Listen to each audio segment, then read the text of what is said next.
Assalamualaikum warahmatullahi wabarakatuh. Apa kabar saya dan Solihah? Kembali lagi bersama Ustazah Ria. Hari ini kita akan mempelajari materi tema 3, sistem pencernaan manusia dan hewan. Salah satu ciri makhluk hidup adalah memerlukan makanan. Makanan yang telah dimakan akan diuraikan dalam sistem pencernaan, menjadi sumber energi serta nutrisi yang dibutuhkan oleh tubuh. Sistem pencernaan berfungsi untuk menghancurkan makanan yang masuk ke dalam tubuh. Makanan yang semula dalam bentuk kasar dapat berubah menjadi bentuk yang lebih halus dengan bantuan gigi dan enzim. Selain itu, sistem pencernaan juga berfungsi untuk membuang sisa-sisa makanan yang sudah tidak diperlukan tubuh. Keberadaan zat sisa tersebut dapat menjadi racun bagi tubuh manusia jika tidak dikeluarkan. Bagaimana sistem pencernaan pada manusia? Sistem pencernaan manusia terdiri dari mulut, kerongkongan, lambung, usus halus, usus besar, dan anus. Terdapat dua jenis pencernaan pada manusia, yaitu 1. Pencernaan mekanik, proses mengubah makanan dari ukuran besar menjadi lebih kecil dengan bantuan alat pencernaan.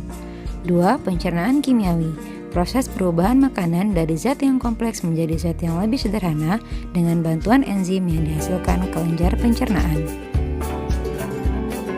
Adapun proses pencernaan makanan pada manusia yaitu mulut. Di dalam rongga mulut terjadi pencernaan mekanik dan kimiawi. Makanan yang masuk ke dalam mulut dihancurkan menggunakan gigi dan dibantu dengan air liur atau enzim amilase. Gigi memiliki bentuk dan fungsi berbeda. Gigi seri untuk memotong makanan, gigi taring untuk mengoyak dan menusuk makanan, gigi geraham untuk mengunyah makanan menjadi lebih kecil dan halus. Kerongkongan, makanan yang telah halus didorong melewati kerongkongan masuk ke dalam lambung. Di dalam kerongkongan, makanan didorong hingga bergerak ke lambung oleh gerakan peristaltik. Gerakan peristaltik adalah gerakan meremas dan mendorong pada dinding kerongkongan. 3. Lambung.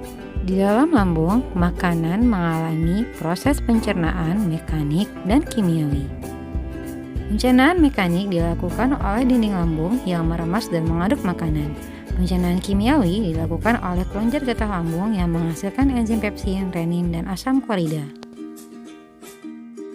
4. Usus halus. Usus halus merupakan usus terpanjang dalam saluran pencernaan yang panjangnya 6-7 meter. Di dalam usus halus terjadi pencernaan secara kimiawi dan penyerapan sari-sari makanan. Hati dan pankreas menghasilkan enzim untuk pencernaan kimiawi di usus halus. Pankreas mengeluarkan enzim ke dalam usus halus yang membantu pemecahan karbohidrat, lemak, dan protein. Hati menghasilkan empedu yang disimpan di kantong empedu. Empedu membantu membuat molekul lemak dapat larut, sehingga dapat diserap oleh tubuh. 5. Usus besar. Usus besar berfungsi menyerap cairan, vitamin, dan mineral dari sisa-sisa makanan yang telah diserap oleh usus halus. Pada usus besar terdapat bakteri Escherichia coli atau E. coli yang membantu proses pembusukan sisa-sisa makanan. Proses pembusukan sisa makanan akan menghasilkan sisa makanan yang disebut feses dan dikeluarkan dari dalam tubuh melalui anus.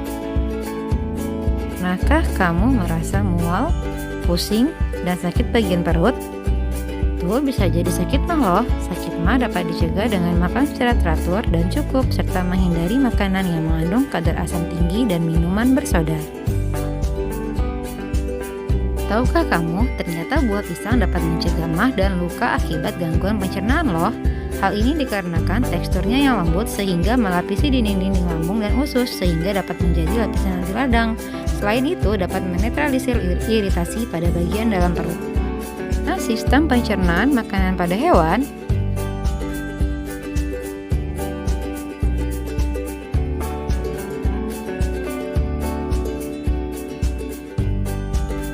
Sekarang kita akan membahas sistem pencernaan pada hewan ruminansia. Hewan ruminansia adalah kelompok hewan yang biasa memamah atau memakan 2 kali dan dikenal dengan hewan memamah biak. Contoh hewan ruminansia adalah sapi, kerbau, rusa, domba, kambing, dan kijang.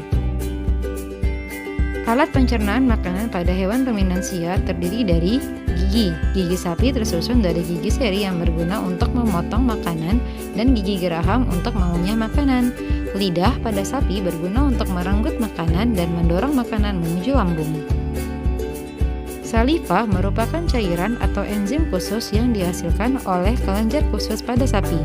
Lambung pada sapi terdiri atas 4 bagian, yaitu rumen atau perut besar, omasom atau perut kitab, abomasum atau perut masam, dan retikulum atau perut jala. Sekian pembelajaran kali ini. Wassalamualaikum.